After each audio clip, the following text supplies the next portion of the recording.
ਇੱਕ heritage school ਟਕਨਨੀ Auckland ਦੇ ਵਿੱਚ ਨਾ ਸਿਰਫ ਪੰਜਾਬੀ ਬਲਕਿ ਹੋਰ ਕਮਿਊਨਿਟੀਜ਼ ਦੇ ਬੱਚਿਆਂ ਨੂੰ ਵੀ ਪੰਜਾਬੀ ਅਤੇ ਸਿੱਖੀ ਦੇ ਬਾਰੇ ਸਿੱਖਿਆ ਦੇਣ ਦੇ ਉਪਰਾਲੇ ਕੀਤੇ ਜਾ ਰਹੇ ਨੇ। ਸਕੂਲ ਗੁਰਦੁਆਰਾ ਕਲਗੀਧਰ ਟਕਨਨੀ ਵਿਖੇ ਹਰ ਸ਼ਨੀਵਾਰ ਦੁਪਹਿਰ 2 ਤੋਂ 5 ਵਜੇ ਤੱਕ ਹੁੰਦਾ ਹੈ। ਬੱਚਿਆਂ ਨੂੰ ਪੰਜਾਬੀ ਮਾਂ ਬੋਲੀ ਦੇ ਨਾਲ ਸਿੱਖ ਵੈਲਿਊਜ਼ ਗੁਰਬਾਣੀ ਕੀਰਤਨ ਵੀ ਸਿਖਾਇਆ ਜਾਂਦਾ ਹੈ। 450 ਦੇ ਕਰੀਬ ਵਿਦਿਆਰਥੀ ਇਸ ਕਲਾਸ ਦੇ ਵਿੱਚ ਹਿੱਸਾ ਲੈਂਦੇ ਨੇ। ਬੱਚਿਆਂ ਦੀ ਦਿਲਚਸਪੀ ਸਿੱਖੀ ਫਲਸਫੇ ਔਰ ਇਹਦੇ ਨਾਲ ਨਿਊਜ਼ੀਲੈਂਡ ਦੇ ਵਿੱਚ ਨਿਊਜ਼ੀਲੈਂਡ ਦੀਆਂ ਸਰਵਿਸਿਜ਼ ਦੇ ਵਿੱਚ ਵਧਾਉਣ ਦੇ ਵਾਸਤੇ डिफेंस फोर्सेस के ऑफिसर भी समय समय ते गुरुद्वारा साहब पहुंचते ने। जो मांगे ठाकुर अपने थे सोई सोई देवे, जो मांगे ठाकुर अपने थे सोई सोई देवे। नानक दास मुख ते जो बोले इहाँ उहाँ सच होवे। नानक दास मुख ते जो बोले इहाँ उहाँ सच होवे।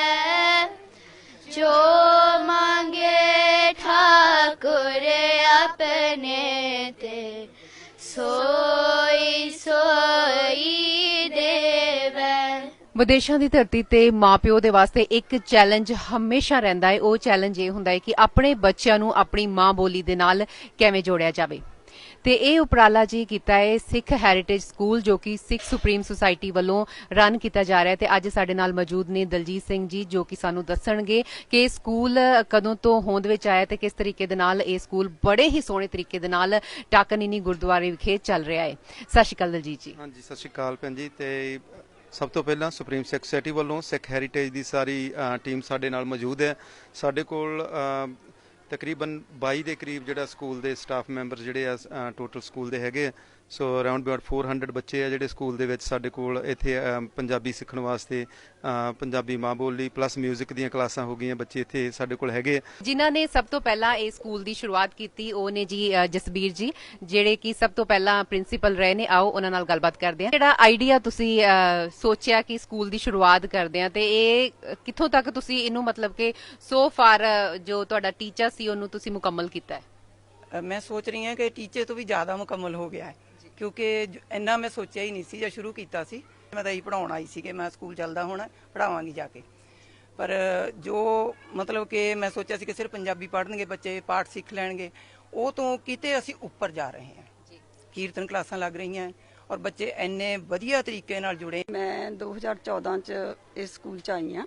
स्कूल पहले ही चल रहा सी पर मैनू आउण तो बाद खुशी ये हुई है कि एकदम क्लासां दे विच सिर्फ सिख बच्चों की गिणती नहीं वधी, ईवन फीजीयन बच्चे आईलैंडर बच्चे भी एडमिशन लैण नूं बहुत काले हुंदे ने। इस बार सिख चिल्ड्रन डे विच साडे बच्चे दा कुछ ज़्यादा उत्साहित है क्योंकि एक गल तो है कि इस बार असी विश्व पद्धर ते असी गुरु नानक देव पातशाह जी का 550वां गुरपुरब मना रहे हैं।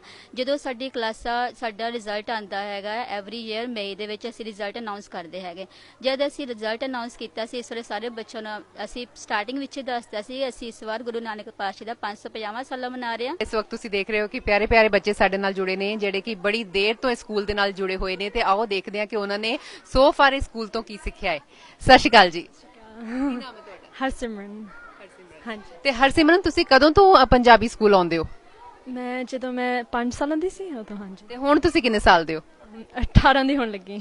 18 ਦੇ ਹੋਣ ਲੱਗੇ ਹੋ। ਤੇ ਸੋ ਫਾਰ ਤੁਸੀਂ ਆਬਵੀਅਸਲੀ ਬੌਰਨ ਇਸੇ ਕੰਟਰੀ ਦੇ ਹੋ ਤੇ ਪੰਜਾਬੀ 'ਚ ਕਿੰਨਾ ਕੁ ਹੋਲਡ ਹੈ ਤੁਹਾਡਾ? ਪੰਜਾਬੀ ਬੋਲਣ ਨਹੀਂ ਲਿਖਣ ਨਹੀਂ। ਕਮਨਜੋਤ ਜੀ ਤੁਸੀਂ ਕਿੰਨੇ ਸਾਲਾਂ ਦੇ ਹੋ? ਮੈਂ ਐਟ ਦ ਮੋਮੈਂਟ 15 ਸਾਲਾਂ ਦੀ ਆ। ਤੇ ਕਦੋਂ ਤੋਂ ਸਕੂਲ ਜੁਆਇਨ ਕੀਤਾ ਹੋਇਆ ਹੈ? ਜਦ ਮੈਂ 3.5 ਸਾਲਾਂ ਦੀ ਸੀ। 3.5 ਸਾਲਾਂ ਤੋਂ ਪੰਜਾਬੀ ਸਿੱਖ ਰਹੇ ਹੋ ਤੇ ਪੂਰੀ ਤਰ੍ਹਾਂ ਪੰਜਾਬੀ ਆ ਗਈ ਹੈ? ਪੂਰੀ ਤਰ੍ਹਾਂ ਤਾਂ ਨਹੀਂ ਕਹਿ ਸਕਦੀ ਬਟ ਮੇਨ ਬੇਸਿਕਸ ਆ ਗਏ ਨੇ ਮੈਨੂੰ। ਤੇ ਆਪਣੀ ਭਾਸ਼ਾ ਕਿੰਨੀ ਚੰਗੀ ਲੱਗਦੀ ਹੈ? ਬਾਕੀ ਭਾਸ਼ਾਵਾਂ ਤੋਂ ਤਾਂ ਵਧੀਆ ਹੀ ਲੱਗਦੀ ਹੈ। ਤੇ ਘਰ ਵਿੱਚ ਪੰਜਾਬੀ ਬੋਲਦੇ ਹੋ ਕਿ ਅੰਗਰੇਜ਼ੀ ਬੋਲਦੇ ਹੋ? ਪੰਜਾਬੀ ਬੋਲਦੇ ਆ। ਮੰਮਾ ਡੈਡੀ ਨਾਲ ਪੰਜਾਬੀ ਬੋਲਦੇ ਹੋ। ਪ੍ਰਭਜੀਤ ਤੁਸੀਂ ਕਦੋਂ ਤੋਂ ਇਹ ਪੰਜਾਬੀ ਸਕੂਲ ਜੁਆਇਨ ਕੀਤਾ ਹੋਇਆ ਹੈ? ਜਦੋਂ ਮੈਂ 5 ਸਾਲ ਦੀ ਸੀਗੀ ਉਦੋਂ ਮੈਂ ਜੁਆਇਨ ਕੀਤਾ ਤੇ ਹੁਣ ਮੈਂ 18 ਦੀ ਆ ਤੇ ਇੱਥੇ ਮੈਂ ਹੁਣ ਟੀਚਿੰਗ ਕਰਦੀ ਆ। ਅੱਛਾ ਤੁਸੀਂ ਇੱਥੇ ਹੀ ਪੜ੍ਹਾਈ ਕਰਕੇ ਫਿਰ ਇੱਥੇ ਹੀ ਟੀਚਿੰਗ ਕਰ ਰਹੇ ਹੋ ਤੇ ਕਿਦਾਂ ਦਾ ਲੱਗ ਰਿਹਾ ਹੈ? ਬਹੁਤ ਵਧੀਆ ਲੱਗ ਰਿਹਾ ਆ। ਮੈਂ ਆਪਣੀ ਨੌਲੇਜ ਆਪਣੇ ਫਿਊਚਰ ਮਤਲਬ ਕਿ ਸਾਡੇ ਜਿਹੜੇ ਫਿਊਚਰ ਬੱਚੇ ਆ ਉਹਨਾਂ ਨਾਲ ਆਪਾਂ ਸ਼ੇਅਰ ਕਰ ਸਕਦੇ ਹਾਂ ਤੇ ਮੈਂ ਉਹੀ ਮੈਨੂੰ ਬਹੁਤ ਪਸੰਦ ਹੈ ਨਿੱਕੇ ਨਿੱਕੇ ਬੱਚਿਆਂ ਨੂੰ ਸਿਖਾਉਣਾ, ਉਹਨਾਂ ਨੂੰ ਅੱਗੇ ਵਧਾਉਣਾ, ਧਰਮ ਬਾਰੇ ਸਿਖਾਉਣਾ। ਮੈਂ Gagan, PTC news, Auckland, New Zealand ਤੋਂ।